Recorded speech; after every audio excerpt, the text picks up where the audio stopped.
In this video, we discuss section 22, sufficient conditions for differentiability. We start with the theorem. Let the function f of z equal to u of xy plus iv of xy be defined throughout some epsilon neighborhood of a point z0 equal to x0 plus iy0. And suppose that the conditions a and b, the first order partial derivatives of the functions u and v with respect to x and y exist everywhere in the epsilon neighborhood, and secondly those partial derivatives are continuous at the same point x0 y0 and satisfy the Cauchy-Riemann equation at x0 y0 in that neighborhood. Then we have the differentiability. That means f dash z not exist, its value being f dash z not is equal to ux plus ivx. This ux is evaluated at the point x0 y0 and vx is also evaluated at the same point x0 y0. So if these two conditions a and b are satisfied, then that function will be differentiable at z0, that is x0 plus iy0. To prove this theorem, we need to observe the continuity of two variable functions uxy and vxy. So we have a reference to prove this theorem. That is from the book Advanced Calculus by Karpin. Then first of all we go through that reference. This is the result.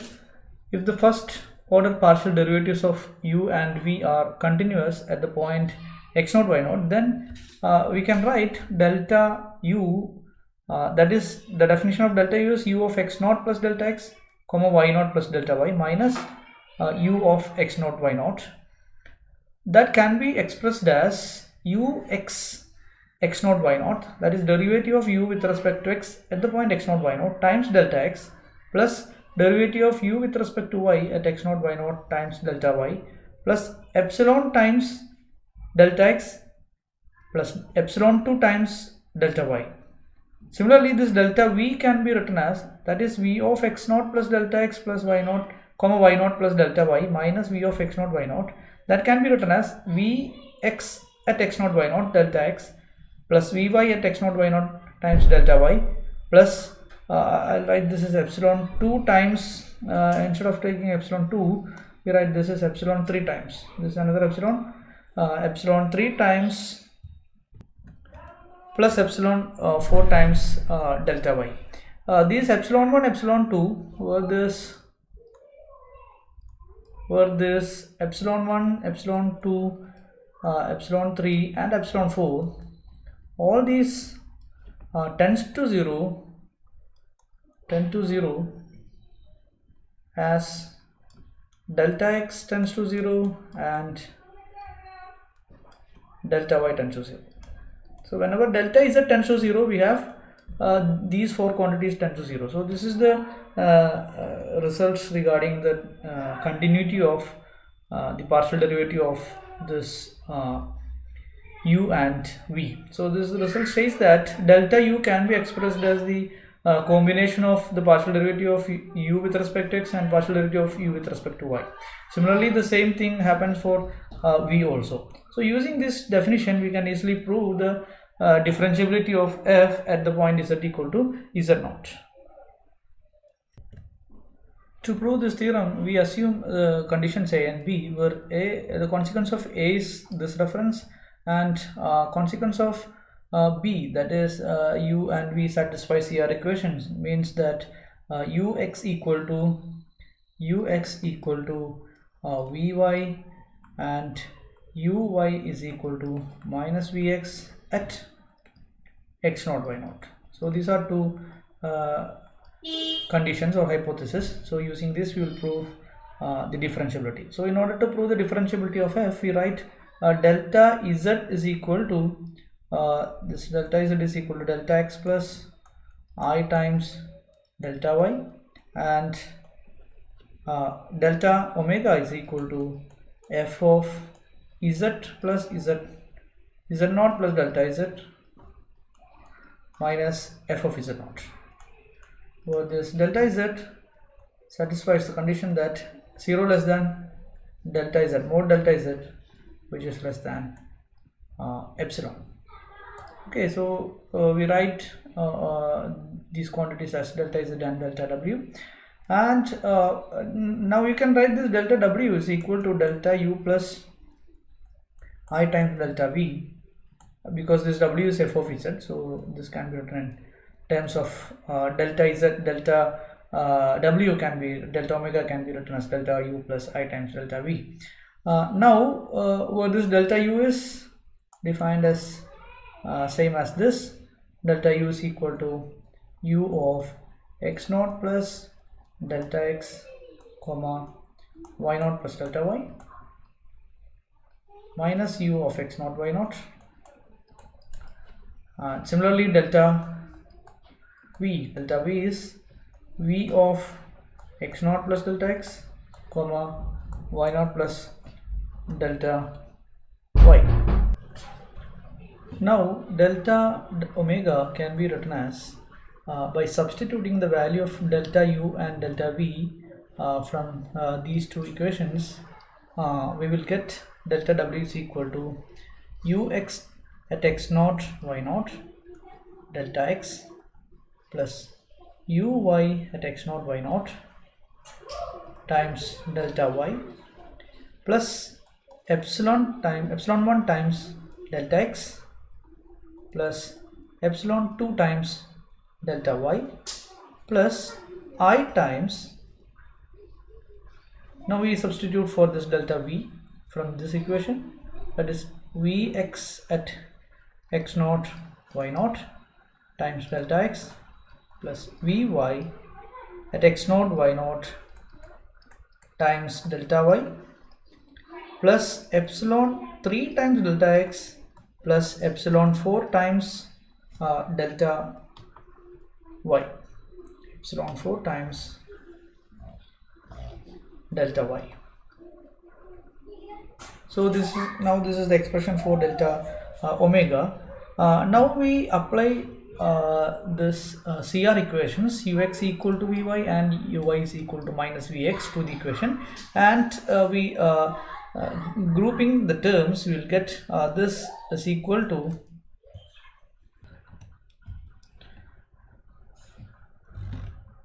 ux x naught y naught times delta x. Now we write this term I times v y x naught y naught. We collect this term from this bracket, so you will get that is I times, and we write v y of x naught y naught as ux of x naught y naught, so we write that is u x of x naught y naught.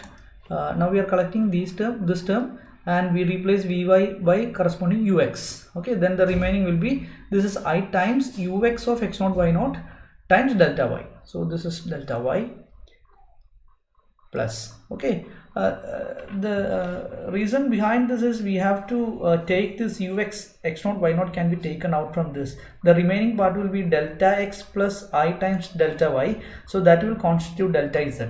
Okay, so we have to write delta omega by delta z, and we have to take the limit delta z tends to 0. Okay, so we need to get delta z common, so we collect those terms, properly regrouping the terms. Okay, now we write uy x naught y naught times delta y, and we combine those with this one, and we will again use this CR equation.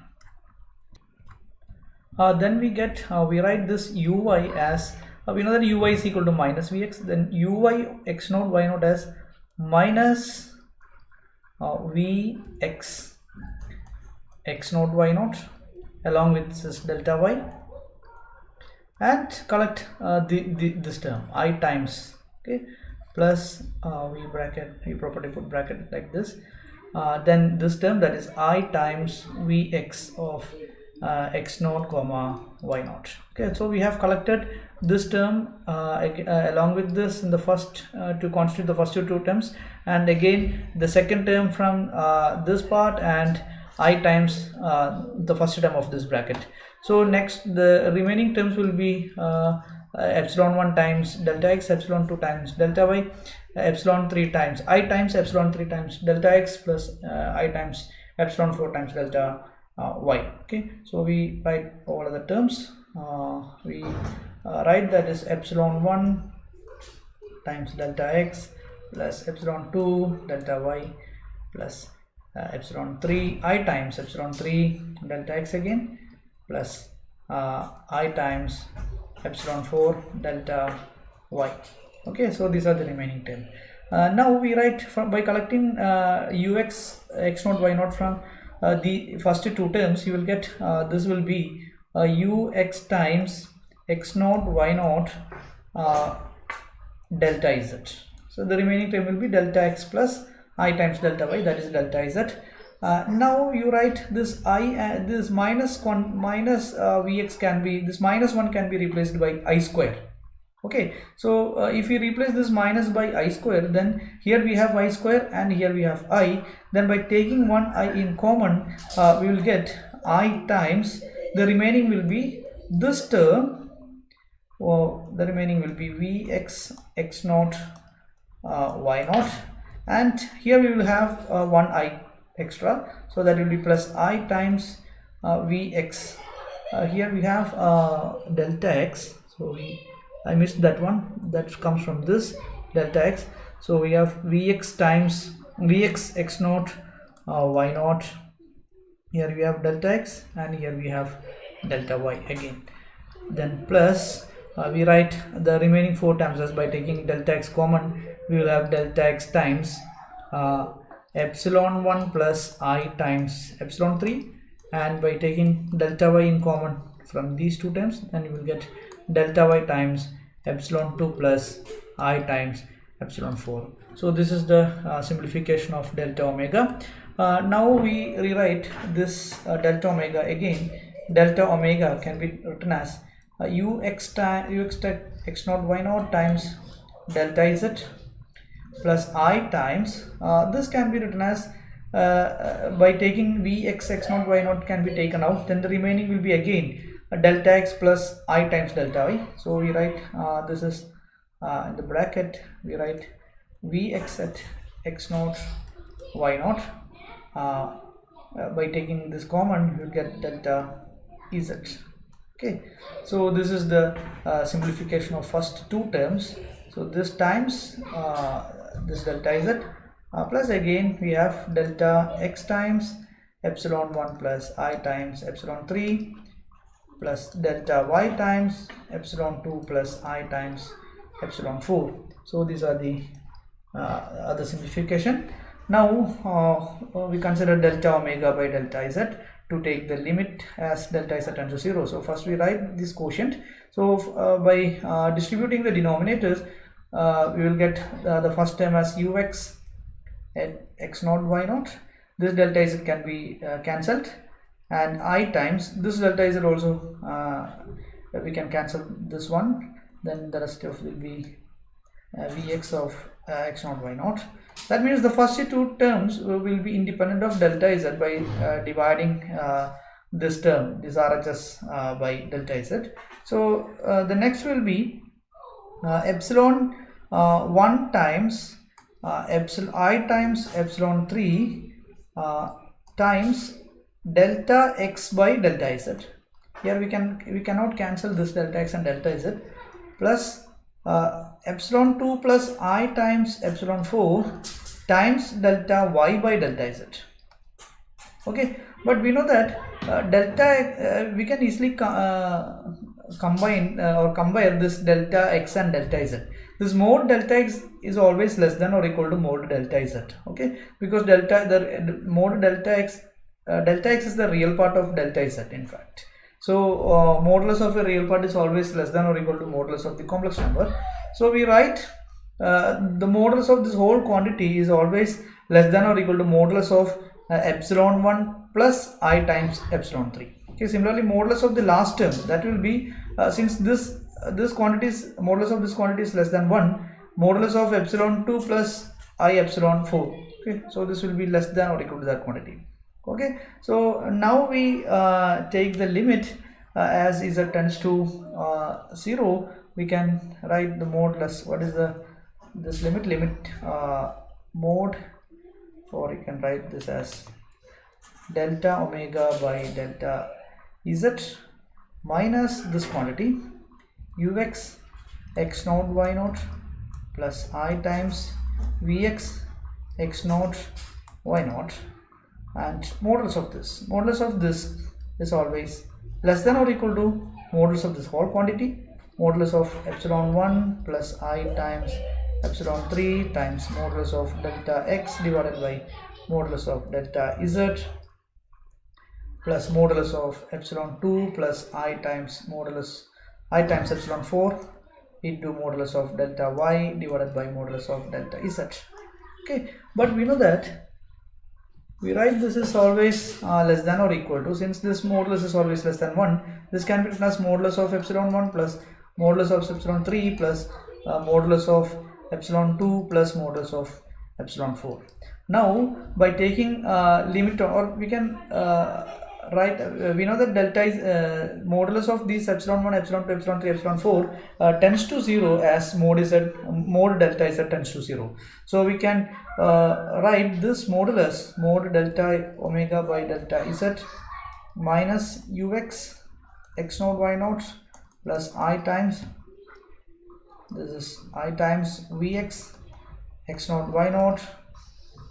This quantity can be made less than epsilon whenever mod delta z less than delta. Okay, but we know that delta z tends to 0, then we have these four quantity tends to 0.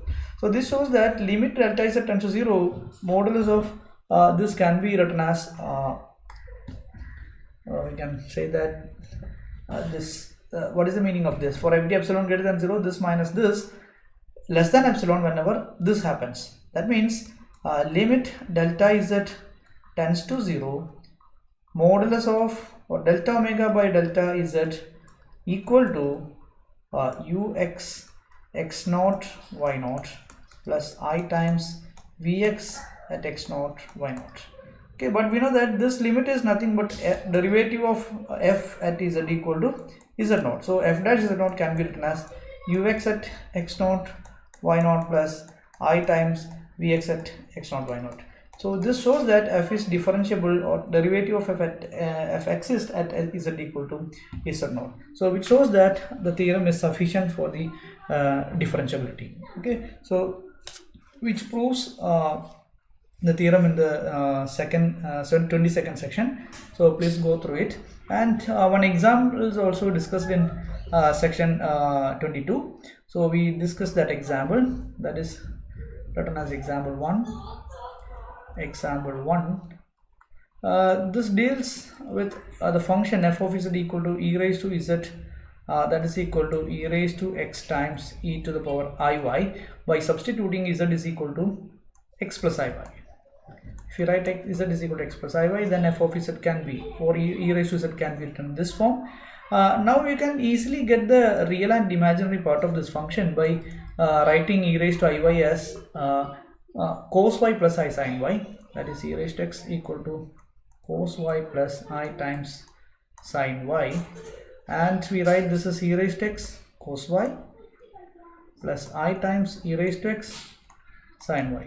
So we can easily write u of xy, the component of f, as e raised to x cos y, and the imaginary part of f of z, that is v of xy, that is equal to e raised to x sin y. Okay, now we can evaluate ux, vx, uy, vy, that is all the first order partial derivative of these components. So we have, what is ux equal to the derivative of this e raised to x cos y with respect to x. Since cos y is, by treating cos y as a constant, we can get this ux same as e raised to x cos y, and you write uy is equal to e raised to x times derivative of cos y, that is minus sin y, and vx is equal to, or we write vy, so that will be going to equate with this ux. So vy is equal to the derivative of this with respect to y, so that will be e raised to x cos y, because derivative of sine y is cos y, and Vx is equal to the derivative of this with respect to x, so that is e raised to x sine y. So from these four equations you can easily write ux equal to vy and uy is equal to minus vx. So the components of this function f of z satisfies all the conditions for or all the CR equation conditions. So and we know that e raised to x, these are exponential function, real exponential functions and trigonometric functions. So all these functions are continuous at everywhere, so this partial derivatives are also continuous. Now using the previous theorem we can easily verify that this f of z is differentiable at every point, differentiable at every z belongs to the complex plane C, because these are all smooth function, these are all continuous at every point in the r cross r or xy plane, and these components satisfy CR equations at every point of the complex plane. So this is one of the examples given in the section 22, and we have another example, the second example, example 2. Example 2 deals with the function f of z equal to mod z square, and if we write this as in terms of its components, you will get this is x square plus y square plus I times 0. Okay, so this constitute u of xy, and v of xy is equal to 0. Okay, and u of xy equal to x square plus y square. But we know that if you take the ux, the derivative of this with respect to x, that is 2x, and what is uy? Uy is derivative of x square plus y square with respect to y, that is 2y, and vx and vy are all 0, because v is itself 0, then the derivatives of v with respect to x and y are 0. Then these equations, in order to verify the CR equations or CR equation conditions, we need to verify that ux equal to 2x. Okay, that will be same as vy. Vy is in fact 0, so this can be equated if and only if x equal to 0. So in order to satisfy satisfy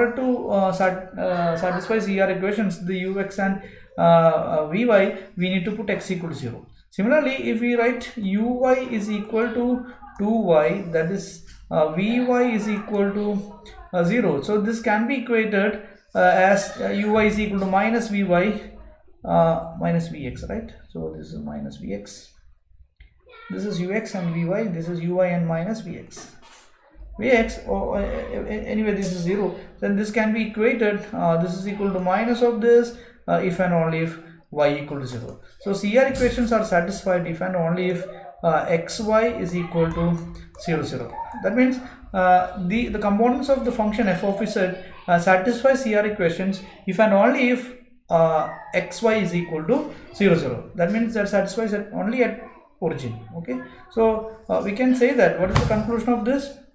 And again, if you look at all these components, ux, uy, vx, vy, everything are polynomials, so all the components are continuous at x equal to 0, and CR equation satisfies at x equal to 0, then we can say that this f of z is differentiable at z equal to 0, and f dash z or f of z is not differentiable, f of z is not differentiable at every other point at z not equal to 0.